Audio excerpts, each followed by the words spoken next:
Olá, meu irmão, olá, minha irmã, salve Maria Imaculada. Já estamos no ar com o programa Viver com Fé e Saúde. Para quem não me conhece, eu sou a Claudinha Pinho, psicóloga voluntária aqui na TV Imaculada. 12 anos já, pessoal, quase 12 anos, um pouquinho mais, à frente do programa Viver com Fé e Saúde, que é feito sempre com muito carinho, com muito cuidado a cada um de vocês que nos acompanham aí da sua casa, como eu sempre digo, né? Se sentindo em casa, na casa da Mãezinha do Céu, na casa da Mãe Maria. E vocês sabem que nós iniciamos agora o Viver com Fé e Saúde com quadros novos. E no primeiro bloco nós vamos falar sobre o quadro Viver com Fé. O nosso convidado, gente, que alegria, pela primeira vez aqui no programa Viver com Fé e Saúde. Ele está falando, gente, lá do Rio Grande do Sul. É o padre Elvin Limberger, ele que é padre palotino. E nessa semana ele vai falar com a gente sobre a vocação sacerdotal.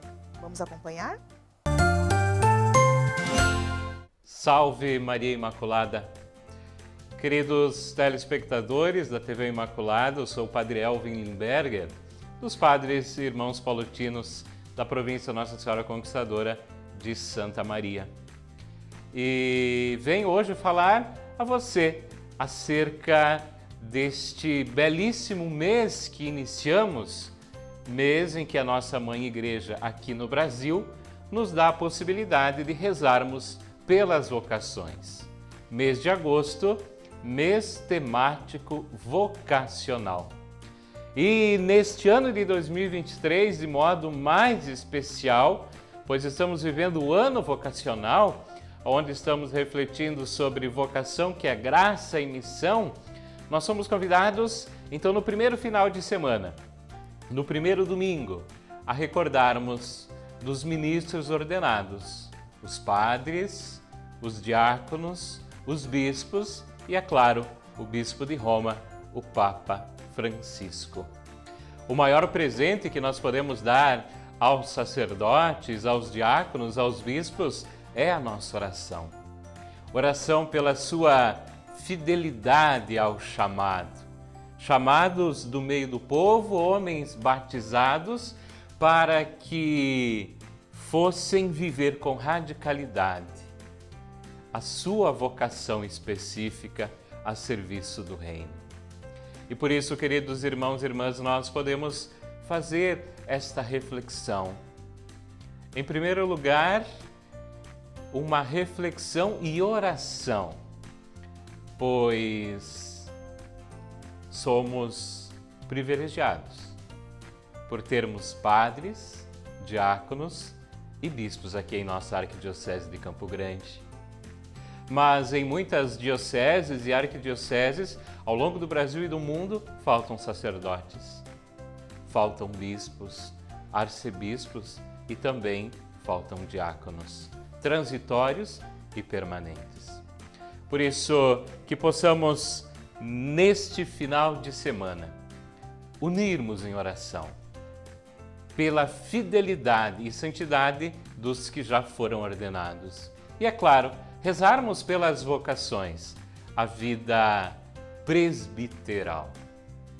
Rezarmos para que mais jovens sintam-se verdadeiramente chamados a deixar tudo, a terem este chamamento forte, terem o coração ardente e desejarem fazer nas casas de formação, nos seminários, este processo de descobrir, discernir e confirmar a sua vocação. E é então este o primeiro final de semana de agosto. Esta é a nossa prece maior pelos ministros ordenados. Recorde neste domingo quais foram os padres que marcaram a tua história. O padre aí da sua comunidade que lhe batizou, o padre com o qual fez a sua primeira confissão, a sua primeira Eucaristia, o bispo ou o padre que realizou o sacramento do crisma, enfim, o padre que te ordenou sacerdote, diácono, o padre que assistiu o seu casamento. E rezemos mais e mais pelos padres que estão aí em sua paróquia, pelos diáconos que estão servindo aí em sua paróquia, pelos nossos bispos e arcebispos, e pedindo sempre que Maria Imaculada peça sempre, interceda sempre ao seu Filho Jesus por mais vocações. E que nós já ordenados e os que estão fazendo o seu processo de discernimento vocacional possam ouvir o que Nossa Senhora diz. Fazei tudo o que Ele, Jesus, vos disser. Irmãos e irmãs, agosto, mês vocacional. Agosto, mês vocacional no ano vocacional.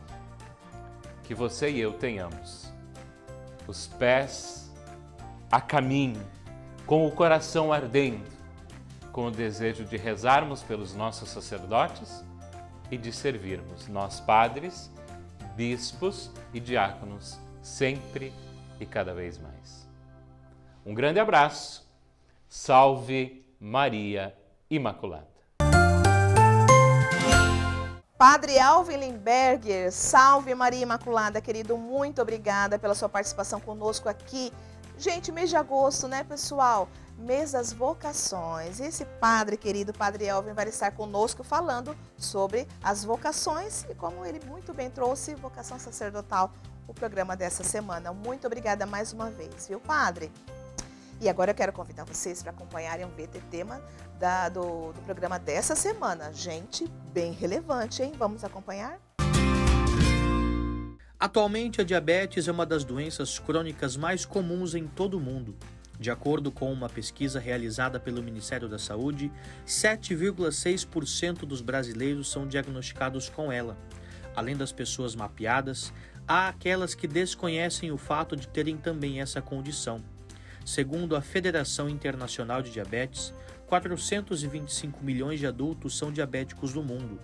Destes, 1 em cada 2 não tem consciência sobre o seu quadro, o que explicita a importância de fazer exames regularmente em clínicas especializadas para garantir que não haja um contexto favorável à doença. Cuidados com o paciente diabético.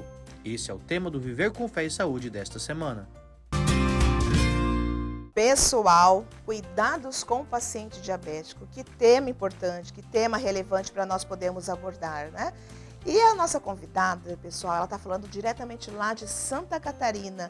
Olha que maravilha, pela primeira vez aqui no programa Viver com Fé e Saúde. Ela é coordenadora de saúde do SENAC Santa Catarina.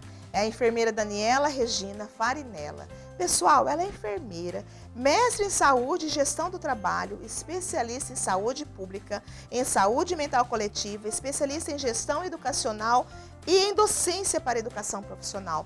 Com certeza vai trazer muita informação importante aqui sobre o nosso tema, que é cuidados com o paciente diabético. Eu convido todos vocês a aguardarem um breve momento, porque agora nós vamos para o intervalo e voltamos já já com o nosso programa Viver com Fé e Saúde. Fiquem por aí!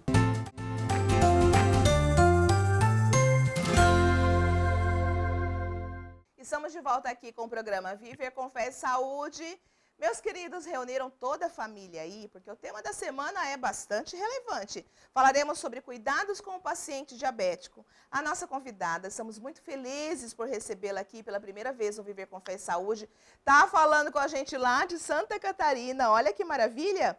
Ela que é enfermeira, mestre em saúde e gestão do trabalho, especialista em saúde pública, em saúde mental coletiva, em gestão educacional e em docência para educação profissional. Que maravilha, não, pessoal? Ela é coordenadora de saúde do SENAC Santa Catarina, enfermeira Daniela Regina Farinella. Seja muito bem-vinda aqui ao Viver com Fé e Saúde, Daniela.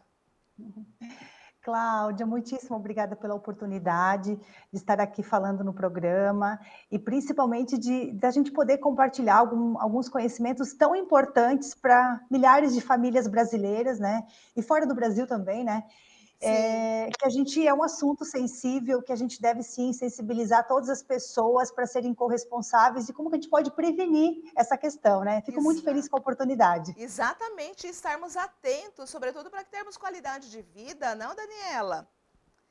Não Olha tenha só. dúvida, não tenha dúvida. Eu acho que um dos fatores importantes é a gente se empoderar dos conhecimentos, das informações importantes dessas questões de saúde, para saber como que a gente vai querer envelhecer, né? De forma ativa, com qualidade de vida. Sim, e quanto mais a gente sabe o que é a doença, o que é tratamento, também a gente acaba adquirindo muito mais estratégias de enfrentamento, não? Diante da realidade de um impacto de uma notícia de você estar com diabetes, né? Conta pra gente, em início, exatamente o que vem a ser diabetes. Cláudia, o diabetes é uma doença crônica. Crônica quer dizer que até o presente momento ela não tem cura, porém ela tem cuidados, a gente pode manejar, a gente pode fazer com que o nosso paciente, a pessoa que tenha diabetes, ela controle isso e tenha uma qualidade de vida durante esse percurso todo.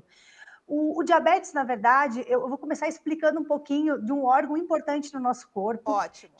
que é o pâncreas, tá? Então, o pâncreas, ele é responsável por produzir insulina, tá? E essa insulina, ela é responsável por fazer a quebra das moléculas de açúcar no nosso corpo. O açúcar no nosso corpo, ele é responsável por produzir energia. Então, quando a pessoa com diabetes, tá? Ela não produz insulina ou ela produz pouca insulina, não há essa quebra dessas moléculas de açúcar e começa a aumentar o açúcar no nosso corpo, no nosso organismo, e isso desenvolve o diabetes, né?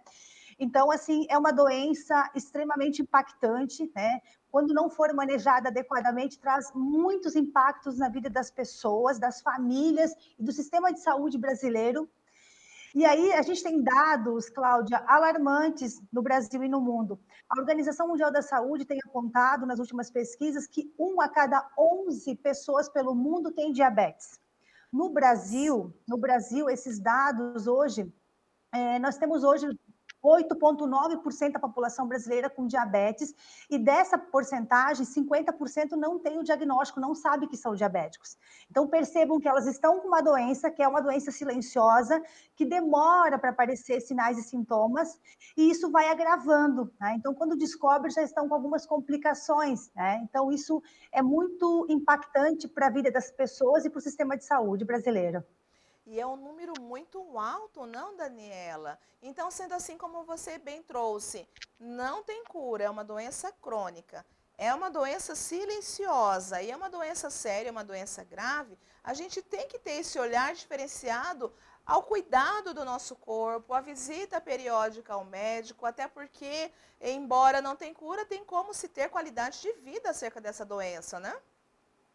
Eu sempre gosto, Cláudia, de mencionar e até orientar os pacientes e os alunos no processo de formação a importância da gente disseminar conhecimentos de qualidade, empoderar as pessoas, todos nós, usuário, família e comunidade, as famílias que estão nos ouvindo nesse momento, da importância da gente prevenir. Então, existem um conjunto de fatores que a gente pode desenvolver na nossa vida para ter qualidade de vida, para que a gente possa, de fato, evitar chegar a ter uma diabetes, porque são vários tipos de diabetes. Tem a diabetes tipo 1, que é uma diabetes mais voltada por uma questão genética, que a pessoa, às vezes, desenvolve ela, e porque tem um fator genético predominante. A Ok. diabetes tipo 2, por exemplo, ela desenvolve por conta do estilo de vida das pessoas. A obesidade, alguma doença pré-existente. Então, são vários fatores que podem levar a desenvolver. Então, o estilo de vida é um fator importante para a gente não desenvolver diabetes. Então, isso são atitudes individuais de cada pessoa.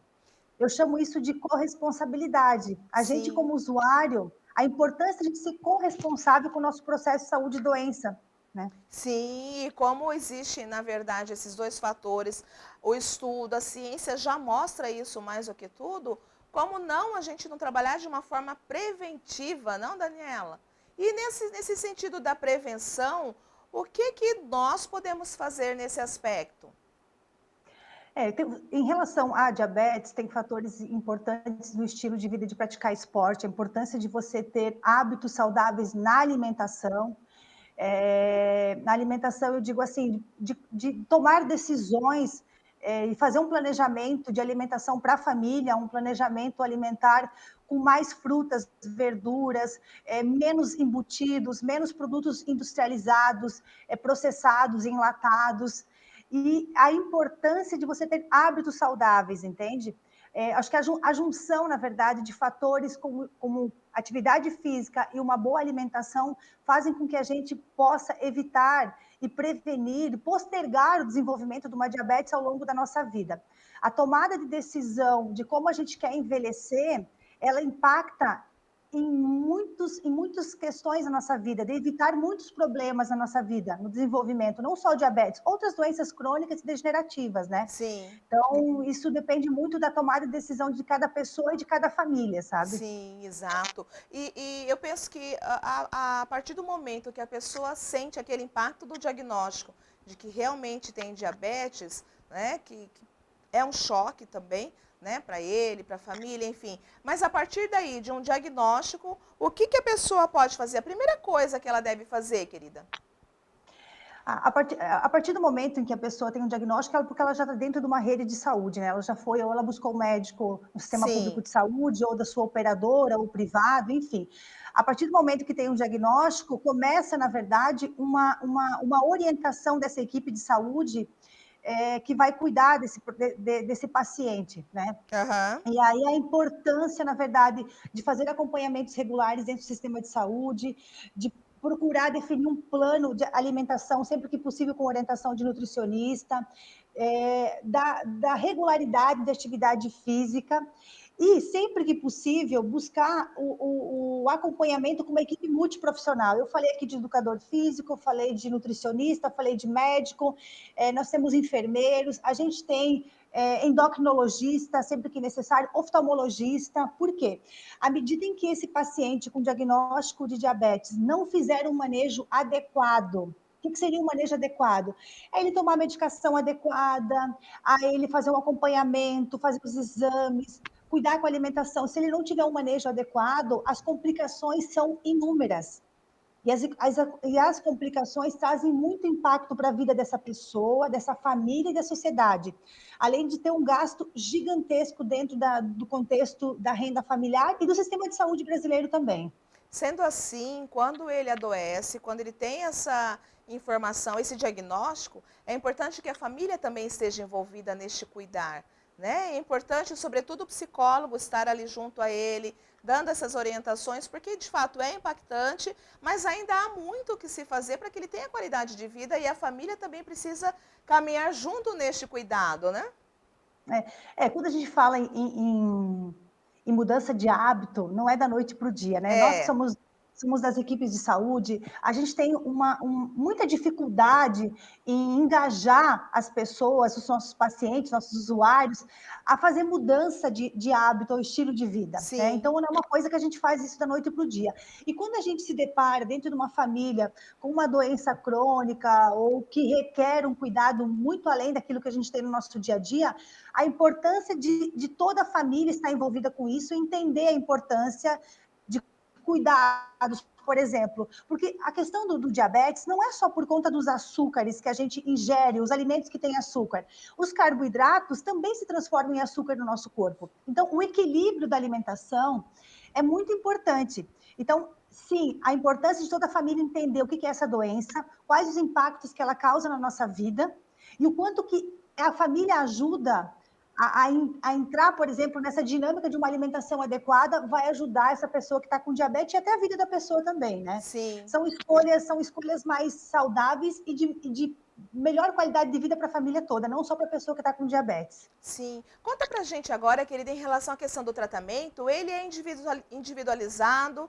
Você nos trouxe que existem os tipos de diabetes, existem os estágios em que ela pode estar acometida naquela pessoa, mas sendo assim, o tratamento ele é individualizado. Aquilo que é trabalhado para um paciente não significa que vai ser da mesma forma para o outro, porque senão eles acabam fazendo essas trocas e falando, mas por que o seu eu tomo esse tipo de medicação e aqui eu tomo outro? Então, é um tratamento individualizado, é isso? Então, no Brasil, nós temos, né, a gente tem políticas públicas maravilhosas, né, eu vou aqui citar o exemplo do Sistema Único de Saúde. Sim. Nós temos, dentro do Sistema Único de Saúde, nós temos protocolos de atendimento ao diabético, hipertenso, por exemplo. Então, os protocolos dão o direcionamento para a equipe multiprofissional cuidar dessa pessoa com diabetes, né? Ótimo.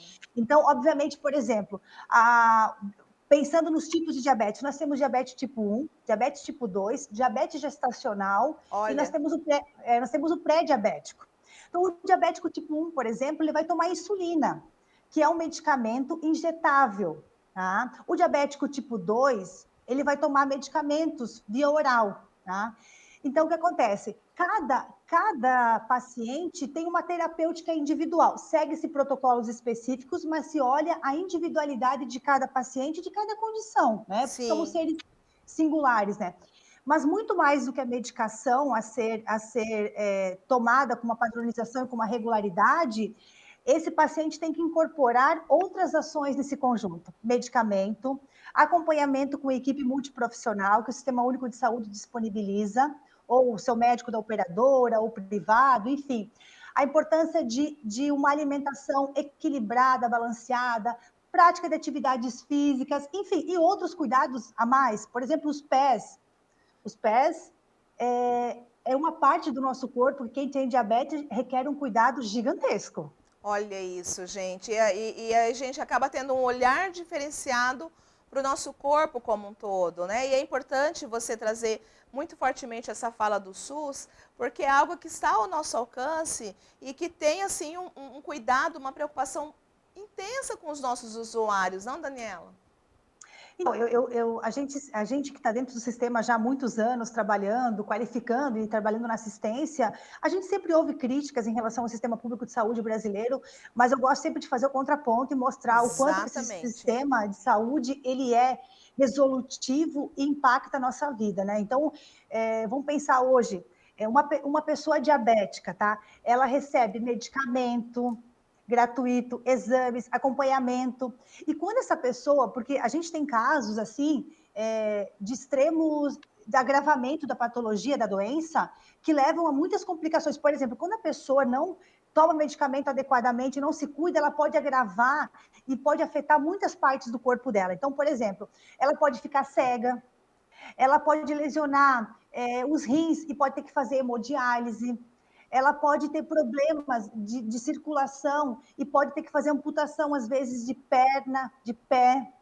Ela pode lesionar vasos do sistema cardíaco. Então, assim, as complicações são inúmeras, na verdade, né?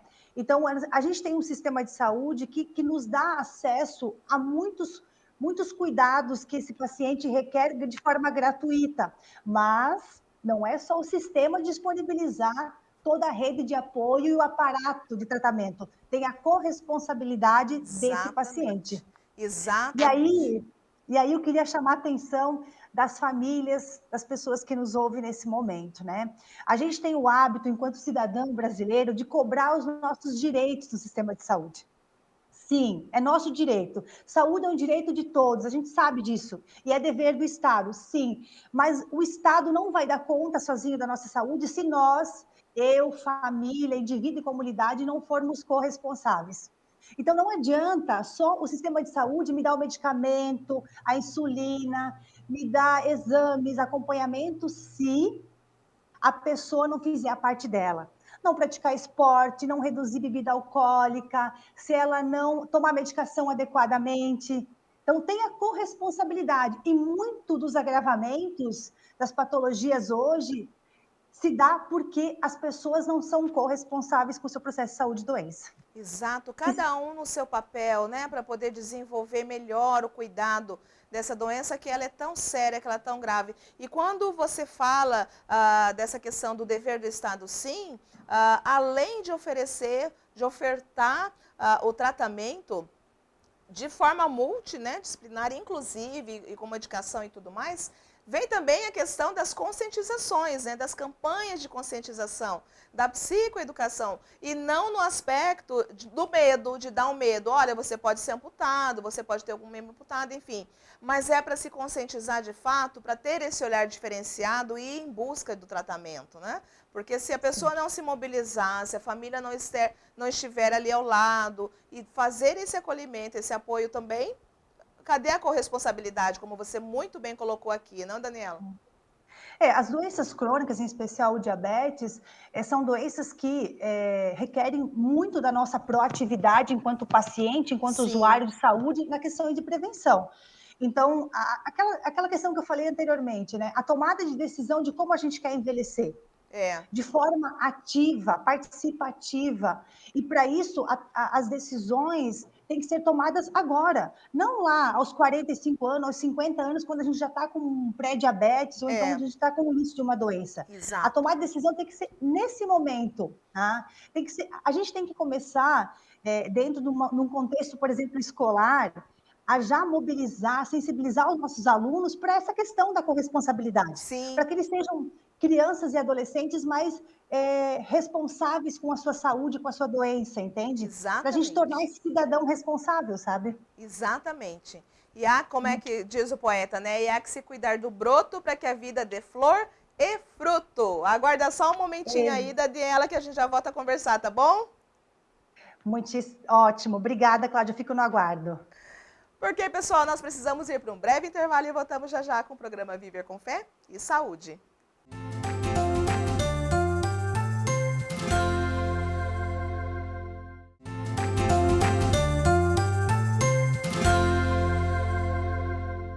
Aqui estamos de volta com o programa Viver com Fé e Saúde, pessoal. Que programa maravilhoso dessa semana, um tema tão relevante, tão esclarecedor.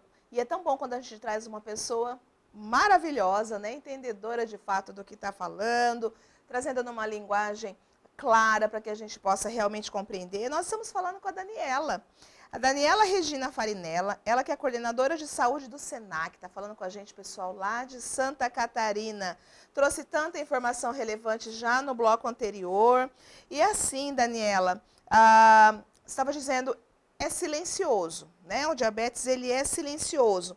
Mas existe algum sinal, algum sintoma que a pessoa ela deve se atentar e perceber que ela pode, de repente, estar com diabetes? Na verdade, assim, não é para a pessoa não vai ficar assustada, porque a gente tem que realmente ir em busca, né, de um profissional para poder confirmar isso ou não. Mas existe algo que ela pode, de repente, opa, isso aqui precisa de atenção, eu preciso ir de fato ao médico? Cláudia, existe sim. A gente tem alguns sinais e sintomas que, quando são alertas, que a gente deve observar e aí buscar um profissional de saúde, em especial um médico, ou então uma equipe multiprofissional dentro da unidade básica de saúde. Sim. Quando eu falo do diabetes tipo 1, né, que é o diabético insulino dependente, alguns sinais e sintomas se manifestam, que é uma fome com muita frequência excessiva, muita sede constante, constante, vontade de urinar várias vezes durante o dia, em excesso mesmo, não daquela que a gente tem como frequência, sabe? Perda de peso, às vezes a pessoa tem uma perda de peso abrupta, tá? Em questão de 30 dias, perde às vezes 10 quilos. Nossa, tá? Daniela. Fraqueza, fadiga, um cansaço gigantesco, às vezes. A gente sabe que o cansaço pode estar relacionado, às vezes, a dormir pouco, a uma sobrecarga de atividade, às vezes a pessoa está com anemia e pode apresentar essa fadiga, esse cansaço, mas às vezes pode ser relacionado ao diabetes. Para o diabético tipo 2, que daí é aquele diabético que o pâncreas até produz um pouco de insulina, mas ele não é o suficiente para fazer a quebra dessa molécula de açúcar no nosso corpo. Então, essa pessoa também apresenta alguns sinais e sintomas muito parecidos com o que eu já falei, mas ela também sente fome, ela também sente muita sede, ela sente uma característica de formigamento nos pés e nas mãos, como se estivesse dormente, vontade de urinar também com muita frequência, começa a aparecer alguns tipos de infecções de pele, ou infecções repetidas na bexiga, feridas que demoram para cicatrizar, tá? A questão dos pés, né? Então, às vezes a pessoa machuca o pé e demora muito tempo para cicatrizar, a visão turva, embaçada. Então, isso são alguns sinais e sintomas que são alertas que pode ser que ela esteja com alteração na glicose dela, que pode ser uma diabetes. Entendi. E aí quando eu falo, porque eu falei do diabetes tipo 1, diabetes tipo 2, a gente tem o diabetes gestacional, né? Sim. O diabetes gestacional também apresenta sinais e sintomas, e a importância de um pré-natal adequado, já é rotina dentro do pré-natal, das equipes de saúde, pedirem um exame de glicemia e acompanhar essa gestante, né? Porque um diabetes gestacional pode acarretar num bebê também com diabetes, Olha entende? Além aí. de trazer complicações na hora do parto, né? Olha, e é exatamente sobre essa questão que eu ia perguntar sobre a idade. Se tem uma idade que normalmente se identifica o diabetes, mas pelo que você está falando, se não bem cuidado, inclusive em pré-natal, o bebê pode nascer já diabético, então.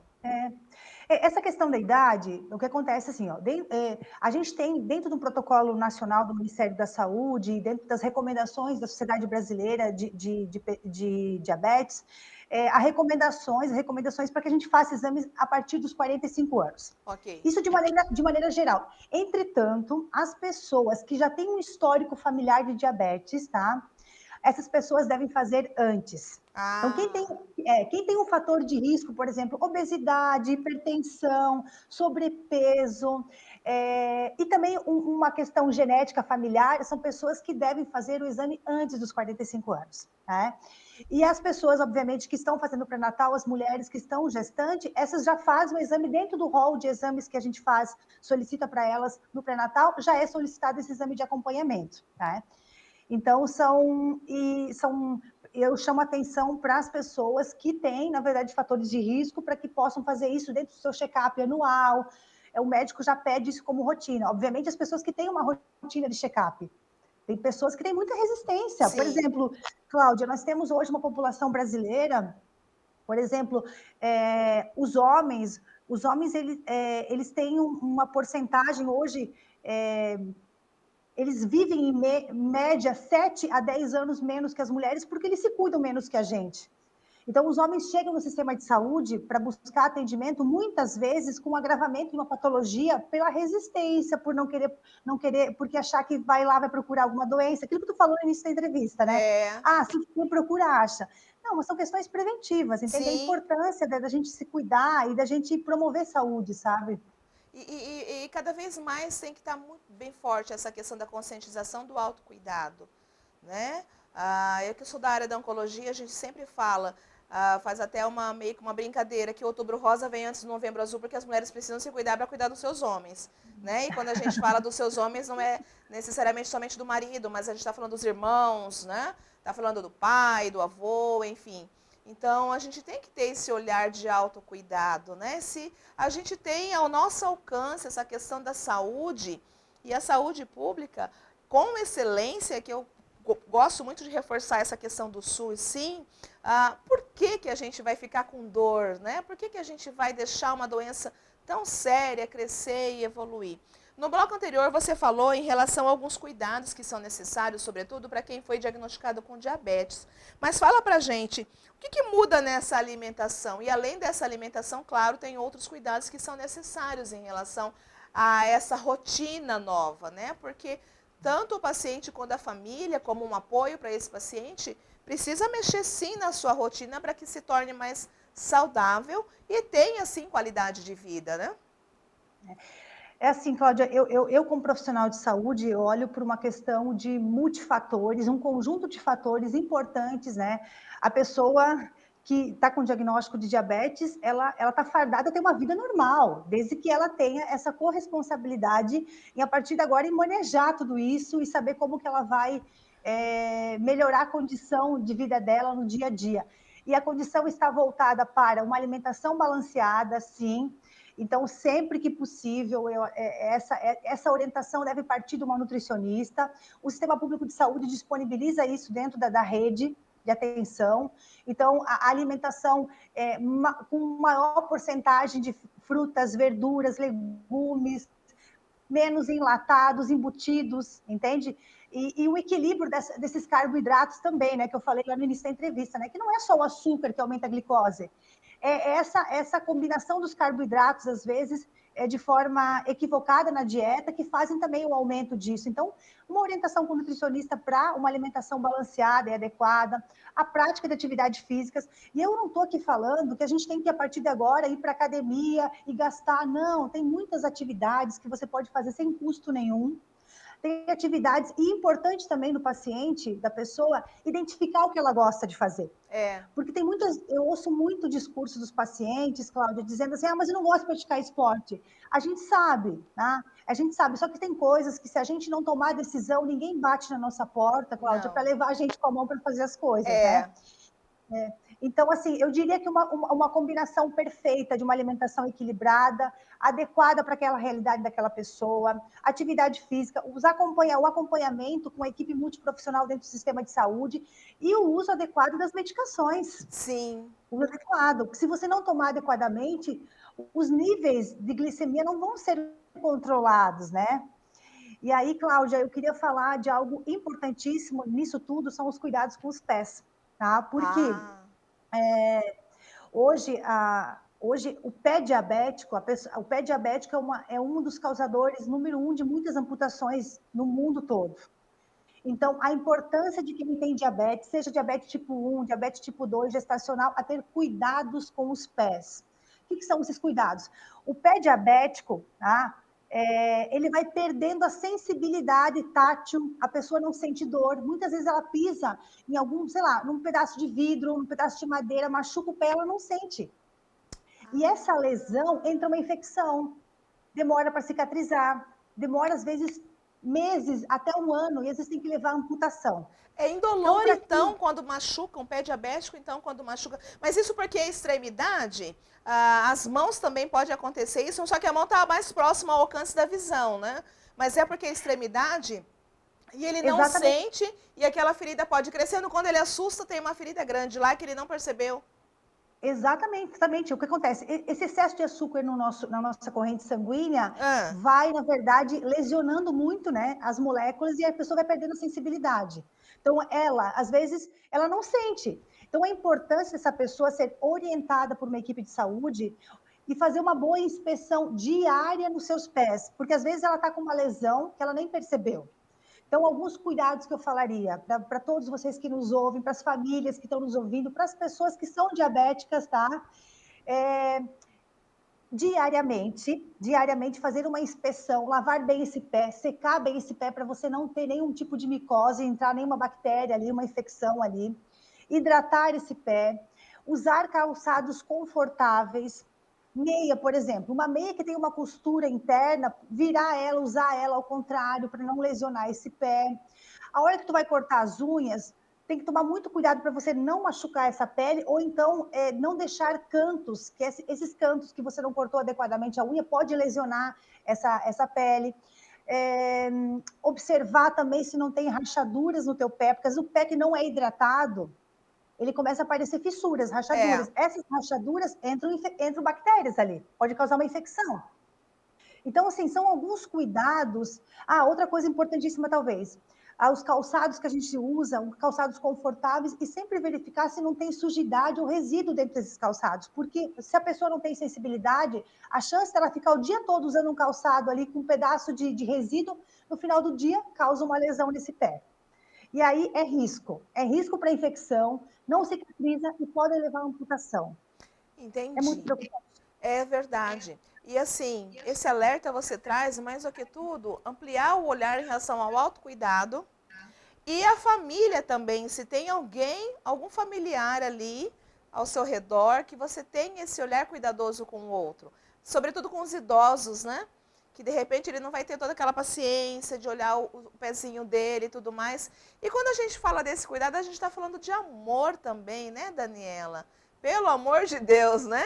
É esse cuidado, é este olhar, é ter este tempo para o outro também, né?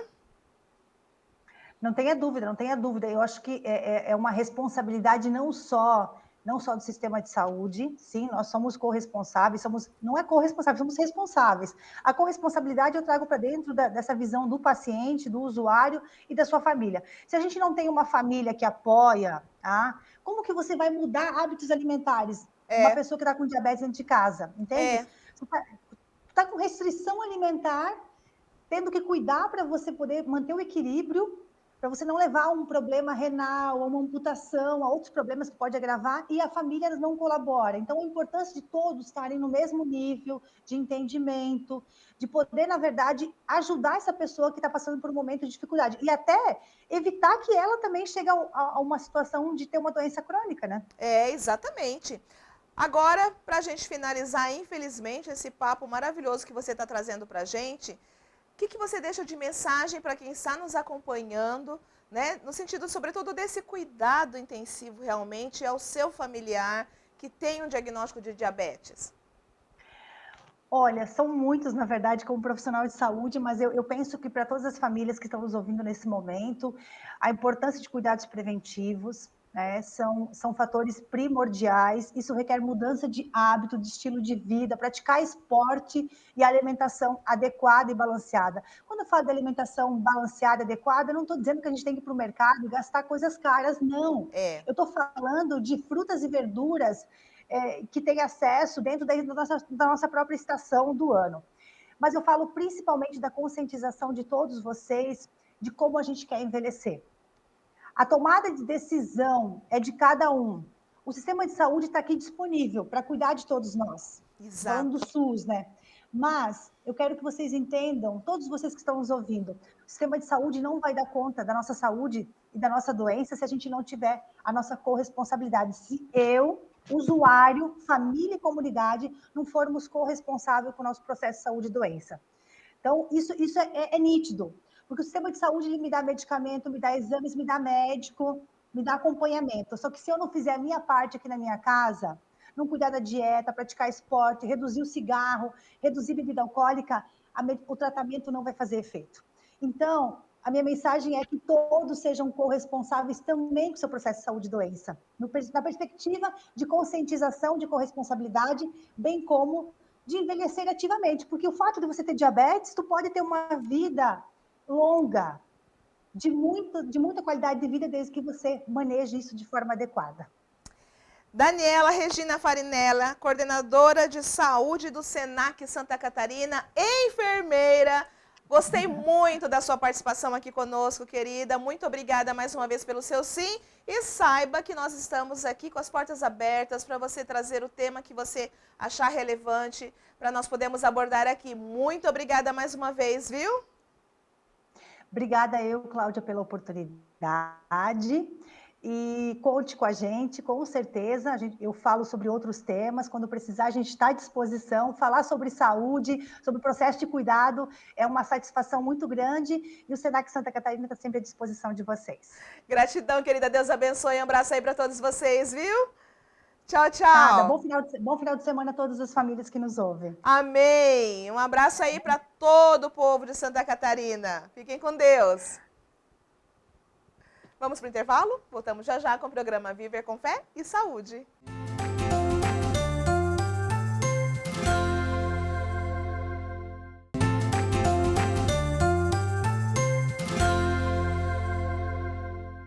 Estamos de volta aqui com o programa Viver com Fé e Saúde, agradecendo mais uma vez, Daniela, muito obrigada pelo seu sim, gratidão ao SENAC que disponibilizou a Daniela para estar conosco e falar sobre um tema tão importante, tão relevante, vocês viram? Quanta informação, quanto conteúdo importante para nós podermos conhecer, para nós podermos saber e realmente cuidar e ter esse autocuidado, né, pessoal? Então, Daniela, muito obrigada mais uma vez pelo seu sim, Deus abençoe aí a caminhada de todos vocês. Pessoal, agosto tá aí, né? E o quadro Viver com Saúde neste mês, nós vamos receber a psicóloga Jennifer Rodrigues, que vai trazer um tema bem bacana pra gente. Vamos acompanhar? É com você, Jennifer. Meu nome é Jennifer Rodrigues, eu sou psicóloga e hoje eu vou dar dicas de como administrar o seu tempo sem procrastinar.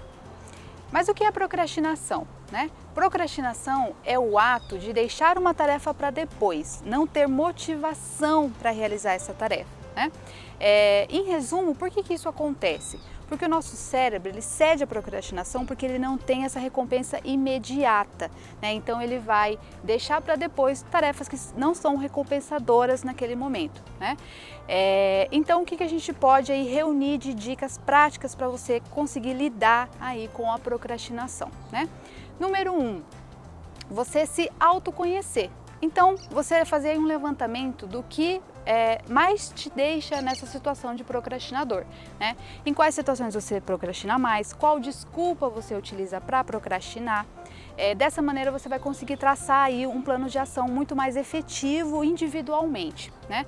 A dica número 2 é você intercalar algo que é motivador para você com algo que não é motivador.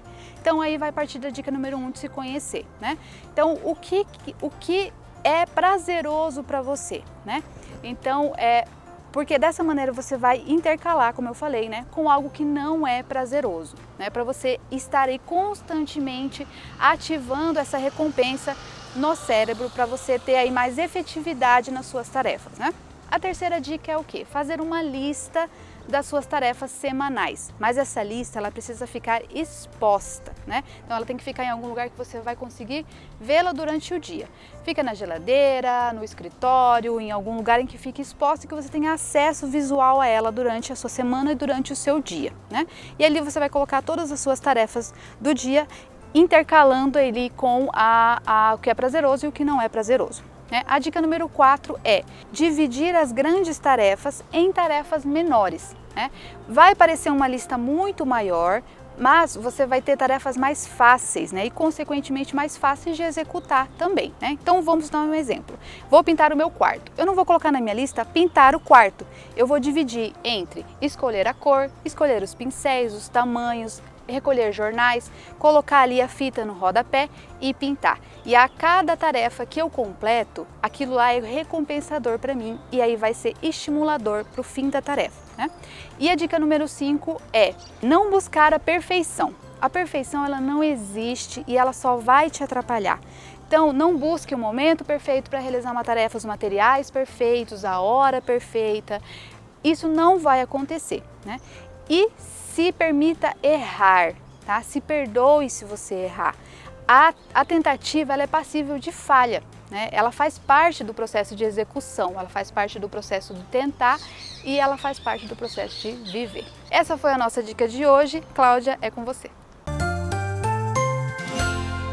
Gratidão, Jennifer. Muito obrigada por estar conosco aqui no Viver com Fé e Saúde e nos acompanhando aqui no mês de agosto.